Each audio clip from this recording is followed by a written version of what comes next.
Current affair के इस session में हम बात करेंगे जो हाल ही में यूएसए में प्रेसिडेंट के इलेक्शन हुए हैं उसमें कौन जीता है कौन हारा, इससे रिलेटेड फैक्ट इस वीडियो में हम चर्चा करेंगे उस विषय के बारे में। तो शुरू करते हैं हम। देखिए, अब की बार का जो इलेक्शन था वो 59वां इलेक्शन था यूएसए प्रेसिडेंट के लिए। यूएसए का क्या सिस्टम है, जैसे कि हमारे इंडिया में संसद बोलते हैं, वैसे वहाँ की संसद को बोला जाता है कांग्रेस। इसके दो हाउस हैं, हाउस ऑफ रिप्रेजेंटेटिव और सीनेट। हाउस ऑफ रिप्रेजेंटेटिव है जो हमारा, उसमें से 438 मेंबर सेलेक्ट होके जाते हैं जिनका टर्म होता है 2 साल के लिए, और सीनेट से आते हैं 2। यूएसए में टोटल है 50 स्टेट, ठीक है। तो सीनेट के लिए हर स्टेट के लिए 2 मेंबर चुन के आते हैं हर स्टेट से पार्टी के लिए, ठीक है। और 438 आते हैं हाउस ऑफ रिप्रेजेंटेटिव से, और सीनेट के लिए टर्म दे रखी है 6 साल यहाँ पे। नेक्स्ट बात करते हैं कार्यपालिका के बारे में। कार्यपालिका में प्रेसिडेंट और वाइस प्रेसिडेंट होता है, और जो इसका चुनाव होता है वो इलेक्टोरल कॉलेज के माध्यम से होता है।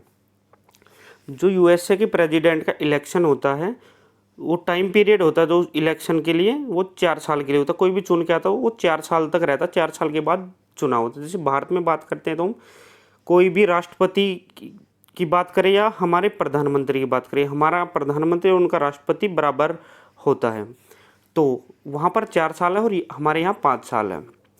2 बार से अधिक कोई चुनाव लड़ सकते, मतलब जीत गया अगर 4 साल के लिए बन गया, उसके बाद फिर से 4 साल के लिए बन गया तो उसके बाद वो चुनाव नहीं लड़ सकता। जैसे एग्जांपल ले लीजिए आप, बराक ओबामा थे जो वो 2 बार लगातार इलेक्शन जीतने के बाद अब वो कभी भी यूएसए में प्रेसिडेंट के लिए इलेक्शन नहीं लड़ सकते। बेसिक रिक्वायरमेंट क्या है इलेक्शन के लिए, इसके लिए कम से कम 35 साल की एज होनी चाहिए, और वही व्यक्ति इलेक्शन प्रेसिडेंट के लिए खड़ा हो सकता है यूएसए में जिसका जन्म अमेरिका में हुआ हो।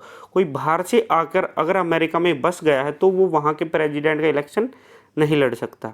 और एक और रिक्वायरमेंट है कि 14 साल, कम से कम 14 साल वो अमेरिका में ही रहा हो।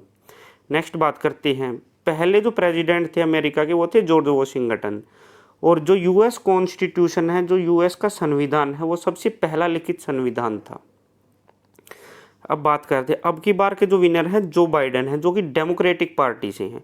देखिए, जो प्रेसिडेंट और वाइस प्रेसिडेंट के इकट्ठे इलेक्शन होते हैं वहाँ पे, और जिस पार्टी का प्रेसिडेंट जीता उसी पार्टी का वाइस प्रेसिडेंट सत्ता में आता है। ऐसा नहीं है कि एक पार्टी का वाइस प्रेसिडेंट जीत के आया, एक का प्रेसिडेंट जीत के आया है, ऐसा नहीं होता है। जिस पार्टी का प्रेसिडेंट बनेगा उसी पार्टी का वाइस प्रेसिडेंट बनेगा, ताकि बाद में कोई भी दिक्कत ना हो।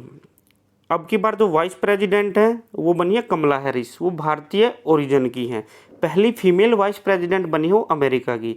तो ये एग्जाम पर्सपेक्टिव से बहुत ही इंपॉर्टेंट क्वेश्चन बन जाता है, और इंडियन ओरिजिन के, तो इनसे आपके दिल्ली पुलिस में जो एग्ज़ाम होंगे उसमें कमला हैरिस से रिलेटेड आपको ज़रूर से भी ज़रूर क्वेश्चन देखने को मिलेगा।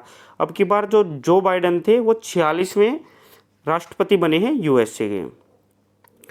जो बाइडेन को 290 वोट मिले हैं और वोट परसेंट था उनका 50.8, और ट्रम्प को मिले 214 वोट और इनका था 47.5।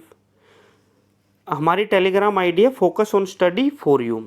अगर किसी भी चीज़ से रिलेटेड आपको कोई भी इंक्वायरी है तो आप हमारे टेलीग्राम चैनल को ज्वाइन कीजिए और हमसे क्वेश्चन पूछ सकते हो आप वहाँ पर। हमारी वीडियो को शेयर कीजिए, चैनल को सब्सक्राइब कीजिए और कमेंट कीजिए। Thank you.